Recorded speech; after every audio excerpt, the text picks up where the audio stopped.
Well, hello everyone. Welcome to Let's Talk Group Piano.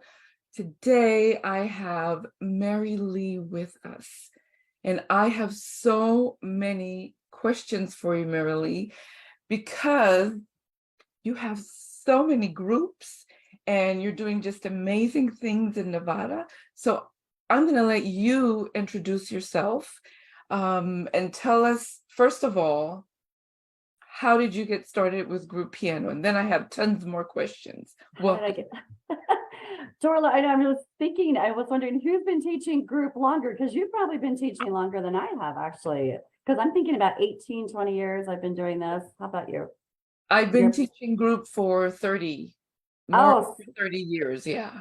okay. So you're a pioneer at this too. So I was, I started out as a private teacher years ago, and actually didn't even want to be a piano teacher, and that's another story. But my mother-in-law said you need to try this, and so I did. We moved to Las Vegas after a brief stint on the East Coast with my husband's first job, and my mother-in-law said you should teach piano. So I started out with some piano students, and it's probably area dependent, but our area still has just not enough piano teachers, tons of students and not enough piano teachers. And Oh. so years ago, and I'd like to say it was because I was a fantastic teacher, but I had a waiting list of like 60 kids. It was ridiculous. And people would ask, like, can I get on your waiting list? And in my head, I was going, I'll never be able to teach you. There's way too many students. I'll never get to this. I And it like that problem to have. yeah, it's a good problem, and it's still kind of that way. So come to Vegas if you want some students. But that was just kind of what it was. And it weighed heavily on my heart because it was a job, and I enjoyed the money, but I just enjoyed the satisfaction of teaching. Like, you all understand, the joy of teaching is the biggest benefit, just what you get out of it. And it just weighed on my heart. And one of my students' moms came to me and she's like, you know what? My sister's teaching this group piano method in Idaho. It was the Mayron Cole group piano method. You should check it out. And she didn't even know what I was internally thinking, but she's like, you should check this out. And so I looked at it, and when something just like clicks and you're like, I got to do this. I mean, it wasn't even something I needed to think about. I just knew this is what I need to do. This sounds fun. I can get more students in the door, and I've got to do this. So I did a ton of research. I knew it was going to be tough to convince parents because 20 years ago, and still a little bit now, private lessons are still considered the norm. the norm, and we don't do it this other way. And thank heavens we're coming out of that now. But yeah, 20 years ago, I knew I had a battle. And so I started by doing like a once a month group class. So the kids all came privately, and then I grouped them, and I just kind of grouped them by age. So it wasn't necessarily level. We did performance, we did some theory games, um, a little bit of the Mayrical stuff I brought in there. I didn't have enough room or pianos to do ensemble, so it was mostly performances and theory games. We did that for about 6 months, and I wanted the kids to have fun and tell their parents that's so much fun. And then I broke the news to them that that's what I was going to be doing. We happened to be moving houses, just kind of all fell into place, but moving to a house where I would have a big dining room area where I could put 6 pianos. And so it was a good time to make the transition. So I let them know, this is what we've been doing the last 6 months. This is so fun. We're going to continue it, but it's going to be weekly. I hope you'll give it a try. Here's the benefits. And I lost, I want to say I lost 40%, maybe 40, 50%. I get confused because COVID hit and I lost 40% of my students. So I think it was about the same, but I lost a big chunk, and that hurt. And I was on the borderline. It's like, oh, maybe I shouldn't be doing this. Maybe this was the wrong move. And I waffled a little bit, I'll tell you what, and I cried a lot. And Yes. and there were a few students where parents were like, oh, we just don't know. And I said, give me 3 months, give us 3 months, and let's see. I had others that are like, we just can't do it. You've got to keep us on privately. And I tried that for a little bit, and then I realized I've got to go all or nothing. And so I can't cater to all these different needs. It just wasn't going to fit. So I went all private. And the good news, I went all group. And the good news is that probably within like 6 months, I was back up, and I was higher than ever. I had up like 90 students. And so It doubled. So that was confirmation I did the right thing. But you have to know, yeah, there was a lot of like, this is going to pan out. Yeah, And I after that, understand that. yeah, and it just grew. And people were like, mostly the parents were like, I would have stuck with piano lessons if it would have been fun like this. I wouldn't have quit. And so those were I realized that's the group I've got to go after, these parents that want this experience for their students, not necessarily that they want a student that's going to compete or even major in music, which would be awesome, but just students that want to have fun and that want to stick with it and stay with it until they get really good and actually can do something with it Right. too. So yeah, that's how I got started. So, when you started, did you just use the Cole method, or did you do something else? You know what? I was nervous about this. I didn't know any other group teachers. So I wish I would have known you, Dorla, before. Again, this is before social media or anything. Right. I strictly used the Mary Cole method, and I have to tell you, it's laid out so well. I used her lesson plans to the T. We had our theory time. She has it grouped into 4 times. She tells you what questions to ask. I just did it verbatim because I wanted that confidence. I wanted to know that I could do it and know how to do it correctly. And it was perfect. And a few years later, I started to go, you know what? I can bring in this piece of music and I can teach that. I know the techniques now, or I can bring in this game. And so I got more confidence to start bringing that one in. And now I love her method. I still honestly use it's her Blast Off with Piano. It's her 5-week course, the five lesson course. I still use that, but I've tried some other things. And if you ask me what my favorite is today, what I'm using next year might be something different. So I like to bring in a lot of things, but you do have to gain that confidence of just the teaching techniques, and then really you could teach from anything. Well, I started the same way with Did Mary. you? Yeah, that's exactly what I did. She's also here in Texas, so it was kind of easy for me to go wherever she was doing her training. Nice. Because yeah, we didn't do anything online. So you had to go somewhere. But that's how I got started. And then after that, I did other trainings and other methods. But that was my beginning in group piano with Mehran. Excellent. Okay, well, that's good to know. So I went to a training in San Antonio, but I can't think what year it was, but maybe we met and we didn't even know it. I don't know. Oh my goodness. No, you're too young. No, oh no, oh no.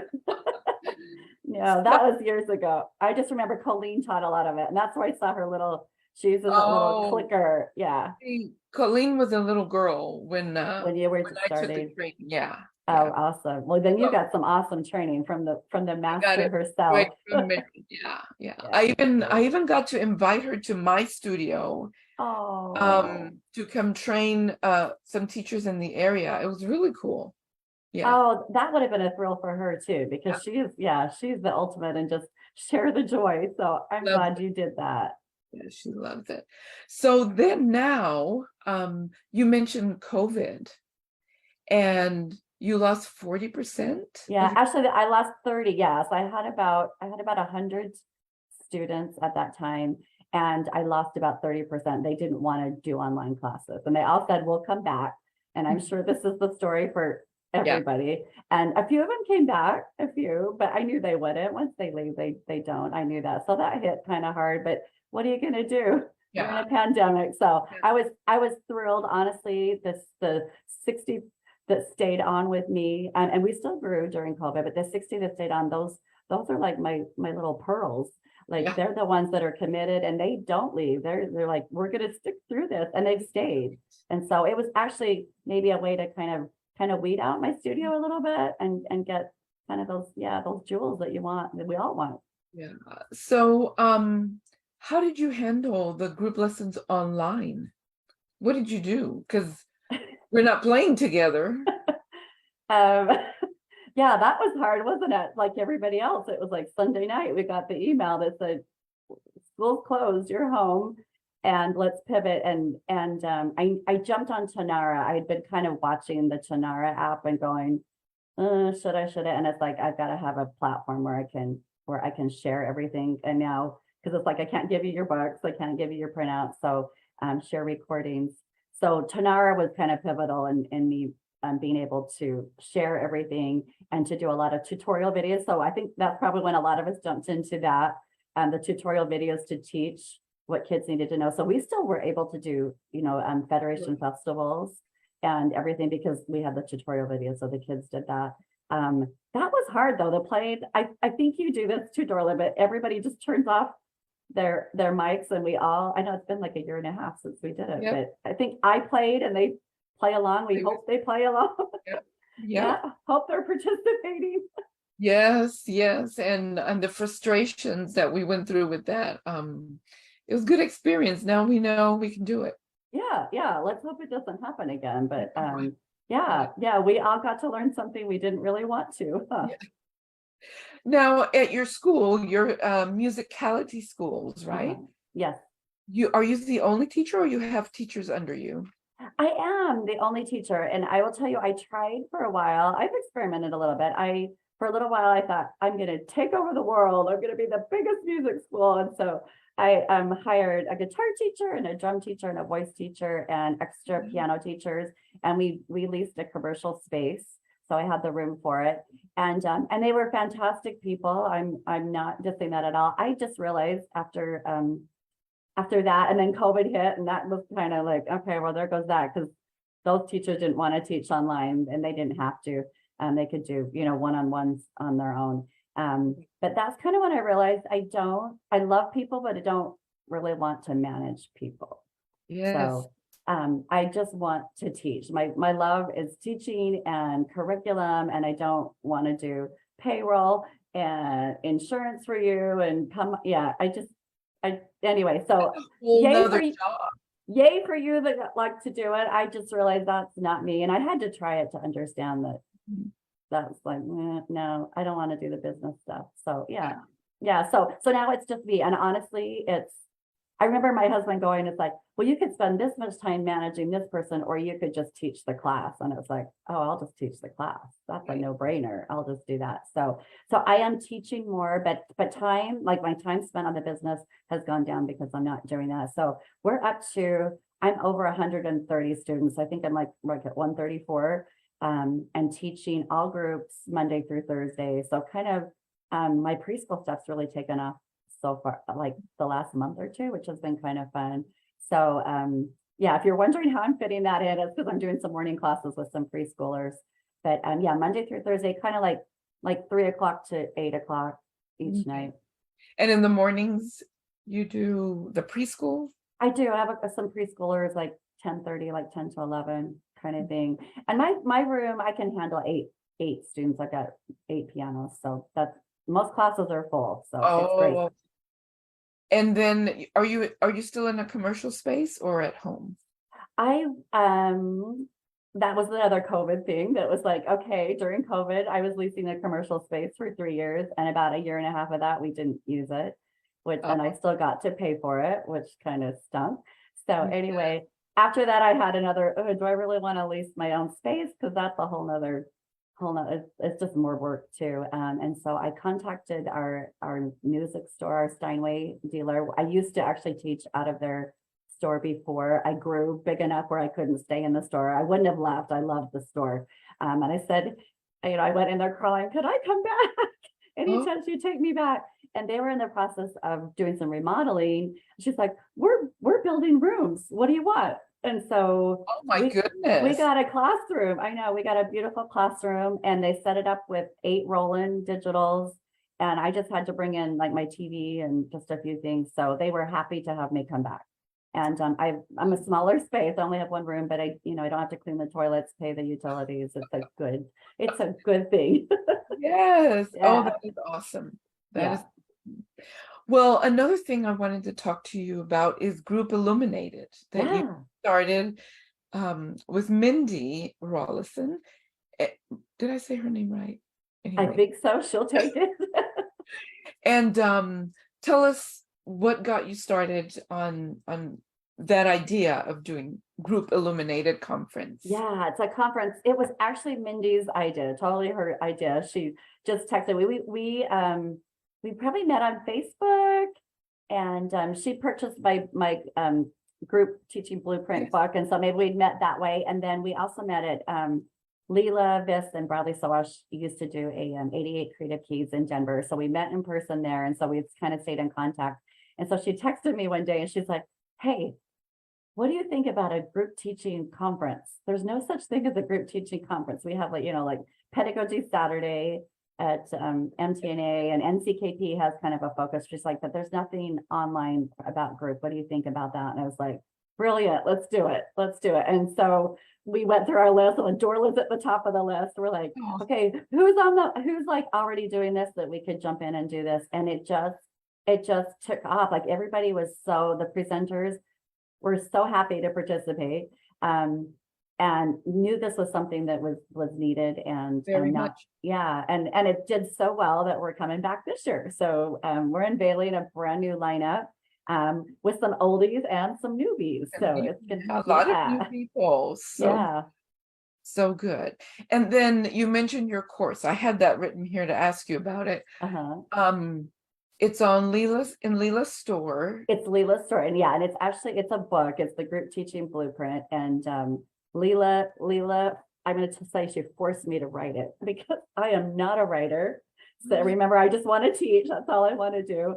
She's like, you need to write this. You need to write this. So I'm grateful for people like my mother-in-law who told me I needed to teach, Leela that told me I needed to do this because, or COVID that forces me to do things that it might be uncomfortable or things I don't want to do. So, yeah, I wrote that a few years ago. So it's kind of my story, and then what I was using, and it's about 100, I want to say it's 135 pages, but that's how many students I have. So I think maybe it's around that amount.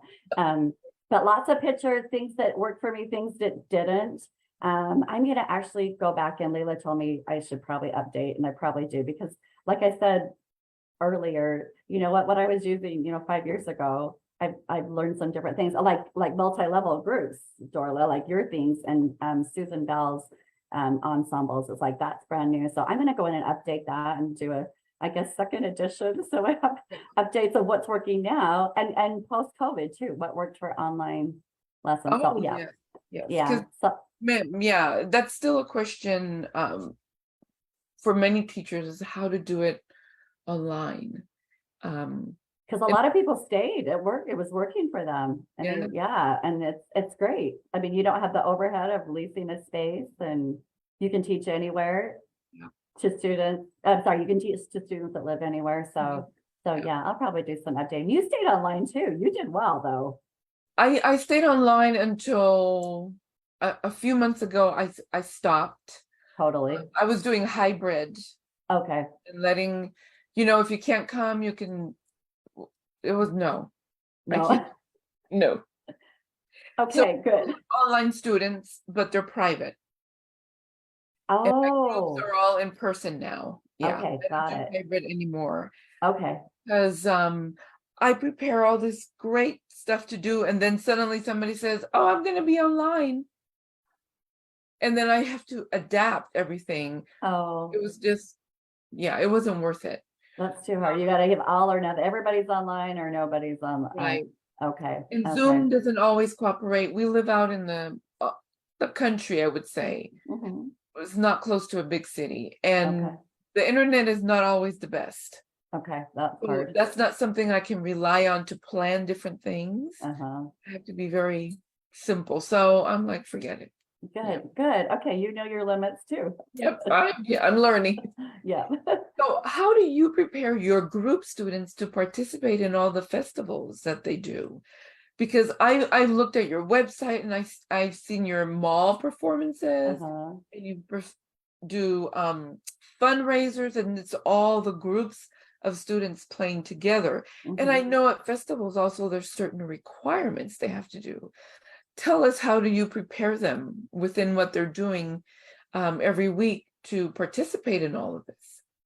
That's a great question. I remember sitting down and getting some business coaching, and they wanted you to be like, well, what are the values that your studio represents?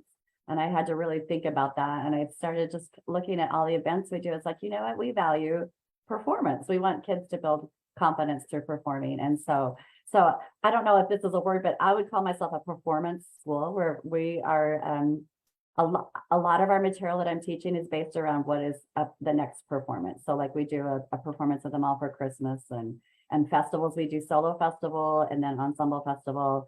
We used to go to nursing homes and do that. That kind of yeah, died with COVID too. Yeah. But I mean, we found a way to make it work. We sent videos and that worked. But so a lot of my curriculum is really based on what's an upcoming performance. And I would say that we have maybe 4 big ones each year, Okay. about 4, and then some smaller things too. They're always optional. Kids don't have to perform, but everybody in the class will learn what the performance pieces are. The multi-level pieces have been really fun because that's what I could get. Like at my mall performance, I can get I had a cute little 4-year-old playing some little Silent Night single note chords with the big kids, and it was as sweet as can be. So that's brought that one, and that's actually been it's just opened the flexibility, the multi-levels for performances, because I can bring in and get a lot more kids on stage and working those kind of pieces. We did that with Susan Bell's Top Gun Maverick, and that was really fun. Yes, I did see your I don't remember if you posted video or pictures, but that was really cool. That was fun. Yeah, the kids got all dressed up in their costumes, their Tom Cruise. They looked really good. But that's just opened up a fun way for kids to mix. But yes, I teach whatever we're performing. I teach in class.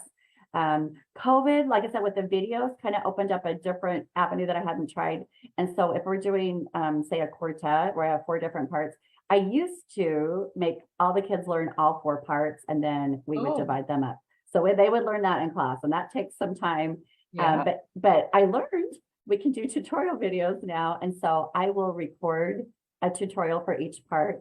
And then sometimes I'll let the kids choose. I don't know what I do, or just give them the part. Here's your part. You need to learn this. You work it at home. We come together and we play it in class. And that's how we'll get ready for a festival. Okay. So that's in addition to what they're doing in class for the regular lesson. Okay. Yeah. Yeah. Like I said, it's optional. They don't have to do it. And so I'll know which ones are doing it by the ones that actually learned it at home and are ready to play. But it's a big, performances. I guess it comes down to that same mentality that my parents, my kids' parents, they want kids that enjoy piano, but they want to develop that confidence, and they want them to learn how to be in front of people and perform. And so most parents support that. They're like, yeah, you get in there, you practice, and you be ready for this stuff. But festivals are a little bit more of a bigger deal because they are adjudicated. And so it's not for everybody, but I try and make some other performances that are just, Halloween recital, just come and play. I'll play a duet with you, and it's all fun. So I do have a few lighter performances. Okay. But the Federation ones, and we're getting ready for a solo festival as well. So yeah, there's a required solo and then a choice solo. And so all 8 kids in the class right now are learning the same required solo. So hopefully they won't get with the same judge. Hopefully they'll space them apart. That's the only way I can do it. So with the choice solo, I can give them a couple choices and they can learn those with tutorials. But yeah, required solo, we just learn that all in class together. That's a great idea. I hadn't thought about that. Everybody learn it. But your classes are not multi-level. Your classes are all same. They are, yeah. And as you bring that up, they are kind of based around the federation levels, the older the kids get. Okay. Yeah. So that's very interesting, because there's not a lot of teachers in your area. You've been able to keep same level because you're like the teacher everybody wants to go to. Well, you're being very nice, but it's a different way. Like I said, it's just a different way of learning piano, and I don't have to justify myself anymore. Isn't that the beautiful thing? I don't know about you, Dorla, but nobody has to be like, well, I want private, and it's like, I don't do private. I don't have to do that anymore. It's just like, this is what we are. We're a piano class school, and your kids are going to have a blast. But I still get requests for private. I had one this morning. Like but I don't want group. I'm like, sorry. I mean, I do teach private, but they have to be 15 or older. And I usually say I don't have openings for it because the core of my program is group. Yeah. I mean, you have so much time. So where am I going to spend it too? And not that a private student, and not that private teaching is bad. It's just not. There's a place for it. There's a place for both. It's different. and our Mhm. focus is different. And I find that the private students, if they're not going to practice and work towards a specific goal, Uh-huh. I'm just babysitting. Yeah. So I'm not interested. Good. So You your know, private students are more advanced, like more advanced. They're kids that have proven themselves as far as well, practicing and they have to, because they're going to do Royal Conservatory. oh, I didn't realize you did that. Yeah, Yeah, then you there's that- that's your that's what it is. It's either group or private, and you prepare for Royal Conservatory. excellent. Okay, then there is a big goal to work toward all year long. Right. Great. Yeah. So, and in group, I mean, we are going to learn everything, but if somebody comes that has not practiced, it's okay, because we'll give you a part that we can all work together. Yeah, yeah. I love that multi-level approach. I just think there's same thing. There's like a place for that as well. With just depending on what students' goals are, what their parents' goals are. Yeah, it's a beautiful thing. I'm not opposed to it. I just don't. I'm all same level and it's working Right. out and I've got enough No, groups I'm and telling so you, hey, if I had 100 and something students, I could have same level, you could and you it would really have could. never occurred to me to do multi-level. Well, I'm glad that didn't happen because we love your programs. But really that is, I know it's like the next branch of like, first we were trying to convince people that group was okay. And now it's like, oh, now we're looking at multi-level and that's okay. And yeah, it Yeah, works. It yeah, really it does, does but work. It does work. it Really. does.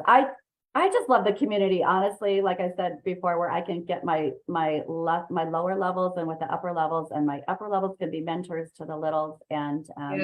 and everybody, it just builds a nice sense of community. And I love, that's the part I love the most, is just that we're all playing together. It doesn't matter what Making your age music. is or level. Yeah, I love Making that. music together. Yeah. Awesome. Well, Marie, thank you so much for talking with me today. What you're doing in Nevada is amazing with your 100+ students at your school, all by yourself. That's amazing. Well, you're sweet. I've had lots of mentors. So remember all these people, I love that people are willing to share what's working and what isn't Yes, too. So yes. our piano teacher community is a good one. That's awesome. And I know there are many teachers that will watch this chat we had and learn so many things from what you're doing, because we're all doing group piano. We're just doing it the way that it works in our own communities. Mm-hmm. But the most important thing is that we're all making music together. Right, Yeah. right. I know this world needs it. These kids need it. It's a Yes. beautiful thing too. So It yeah, is. it's fun to chat with you, Darla. Like I said, we get to meet in Yes. Reno at MTNA conference. So it'll be MTNA. fun. I'm looking forward to it. Yeah, me too. Awesome. Thank you. Thank you so much, Marilee. All right. Bye-bye. Thanks.